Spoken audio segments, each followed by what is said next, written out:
Smiles Australia, and today I'm going to show you how to grout, which is fun. Today I'm going to be grouting this here, which looks like a giant ice cream, but it's one of our little planters that's going to go in our, have a stake on it and put in our planter box. It's quite cute. This is going to go outside, so I'm going to add an additive into the grout to help strengthen the grout and protect it.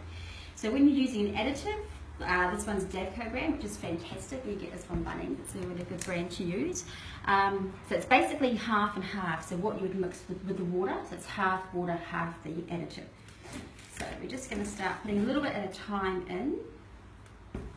I've actually got black grout, so I'm putting about a capful in to start with, and then it's a capful of water, and you want to mix it to the consistency of either like a toothpaste or an icing mix.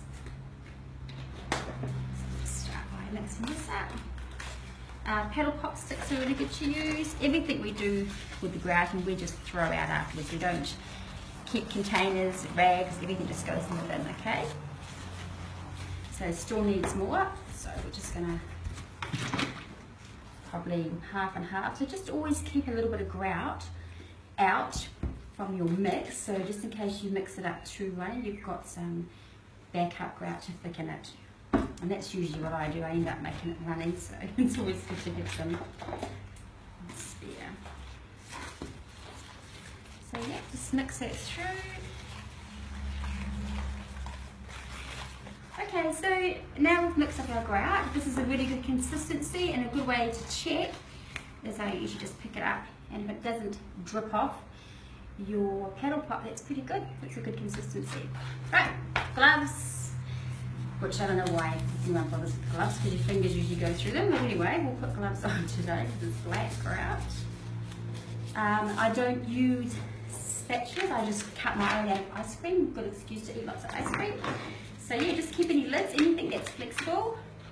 And these again, just throw them out when you're finished. And I just cut it into like a little wedge. Just sort of soften these little edges off here. And that's going to be our nice scraper. Okay.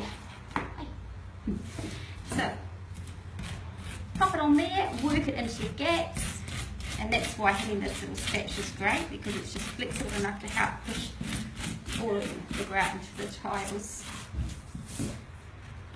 You're bored.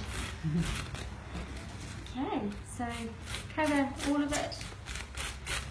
I usually do the top first, and then I'll go back around and just ensure that all the grout is gone into the sides.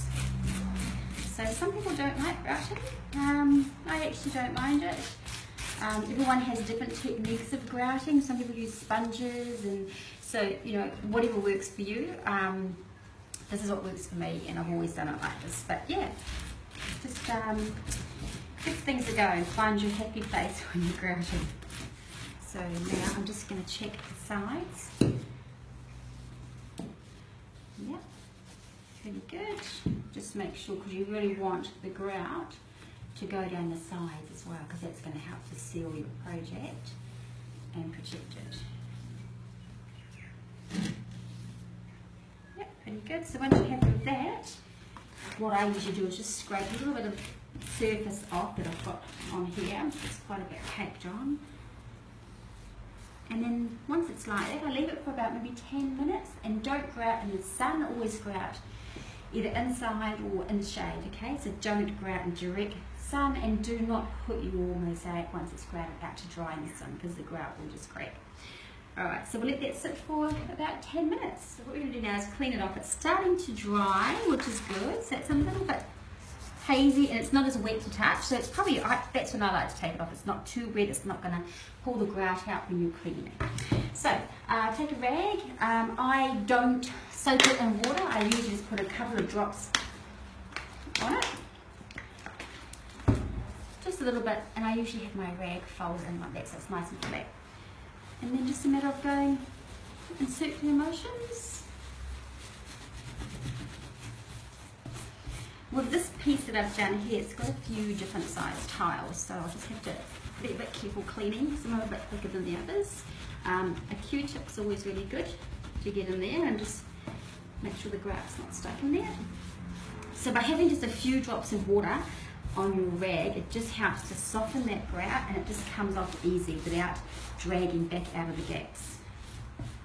Right, so now we're going to give it a buff with a dry cloth. So it's just a matter of rubbing it backwards and forwards, making sure that there's no grout left on your tiles.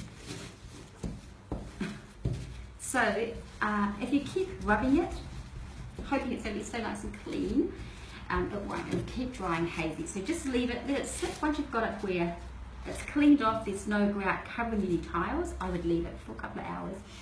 Then that way it's given a good time to dry properly, and then I would go back and buff it with a dry cloth and it will look beautiful. Yeah. Alright, hope that's some help. It's I love crafting.